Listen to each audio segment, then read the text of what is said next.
under the scheme, State Bank has to issue the electoral bond.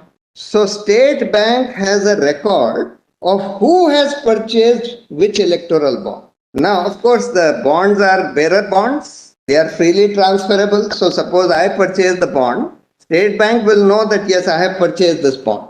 But I can hand it over to somebody else, and that somebody else can give it to a political party.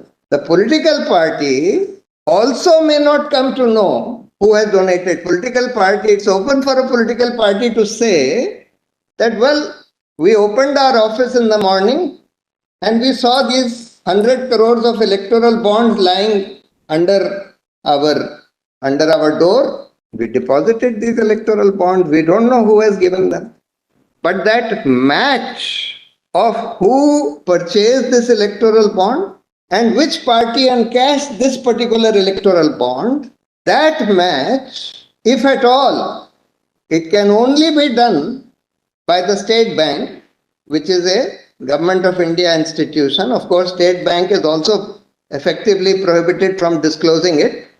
But the scheme says that if a law enforcement agency needs to know this, get this information, it may ask the State Bank to disclose this. So if at all, only a law enforcement agency, which are all essentially controlled by the government, or the government itself, because it controls the State Bank, can come to know only this much, that this particular bond was purchased by this company and this was encashed by this party. But nobody else can come to know this information under the scheme of electoral bonds. Nobody else. They are not even the Election Commission, because the only account that is submitted to the Election Commission by the political parties is that we receive so much by way of electoral bonds. They are not obliged to disclose who gave them. In fact, they may even say, we don't know who gave it. We opened our office, it was lying under the door, we encashed it. So therefore, they may even turn around and say that. In fact, there is an interim order of this court in this very case, by which this court said that all political parties should disclose the donors of these electoral bonds to the Election Commission pending the hearing of this case. There is an interim order to that effect. But when that information is finally seen, I dare say, my lord, that some of these political parties would have said, we don't know.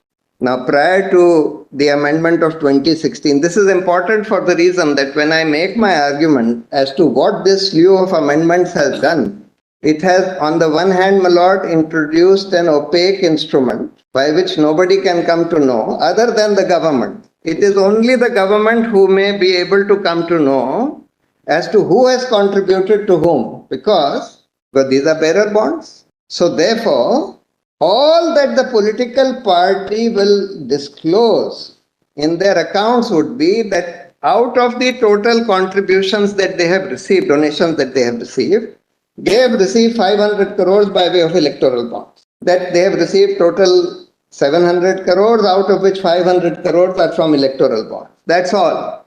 Still on the SBI issuing bonds to persons who are not residents in India?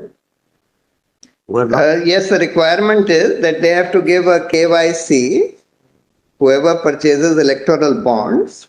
So the identity of the person who purchases the electoral bonds will be known to the State Bank of India. But because they have now opened the route by making this amendment that the limit of 7.5% of the annual profits has been totally removed. So even if you are a loss-making company, or even if you are a company which does no business, just a pure shell company, let's say, my lord, your lordship is aware that in that Adani SEBI matter, they are saying, SEBI is saying, we don't know whether these companies who have invested in the Adani companies from Mauritius and from these tax havens, whether they are in fact owned by Adani or not, or whether they are related to Adani or not.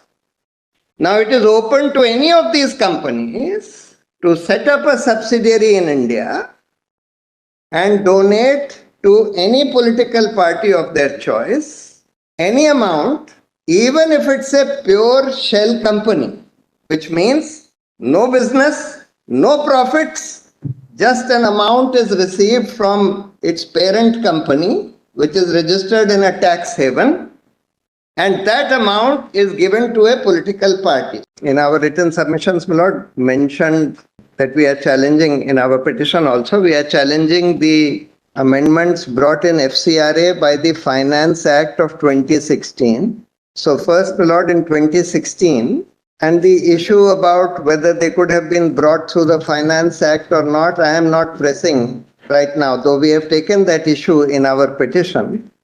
But I am not pressing it for the reason that I want this case to be decided before the elections. I don't want, because I know that your lordship has issued the finance bill issue to a 7-judge bench, and I don't want this to await that. So I am restricting myself to the other grounds of challenge. So first, my lord, we have challenged the amendments brought to the Foreign Contribution Regulation Act of 26 by the Finance Act of 2016. And in essence, my lord, those amendments were that prior to that amendment, we have actually in our written submissions, my lord, we have given a chart of the amendments and the amendment regarding the FCRA. My lord, we don't interrupt, but by a judicial order, my lords have been pleased to separate and detag the issue regarding FCRA.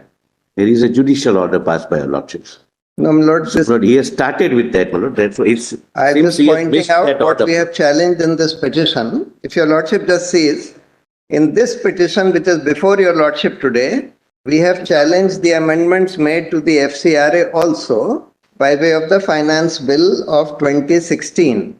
And the amendment was that prior to that, the foreign contributions were prohibited to political parties and candidates and public servants. By this amendment, they have effectively permitted foreign contributions by saying that any contribution made by way of donation through a subsidiary of a foreign company which is registered in India will not be treated as a foreign source. So by this amendment, effectively, you have allowed, so for example, my lord, suppose, I'm just giving an example, a foreign company wanted to donate money to a political party. It was earlier totally prohibited from doing so, and in fact, one of these cases went to this amendment was in a way brought in order to overcome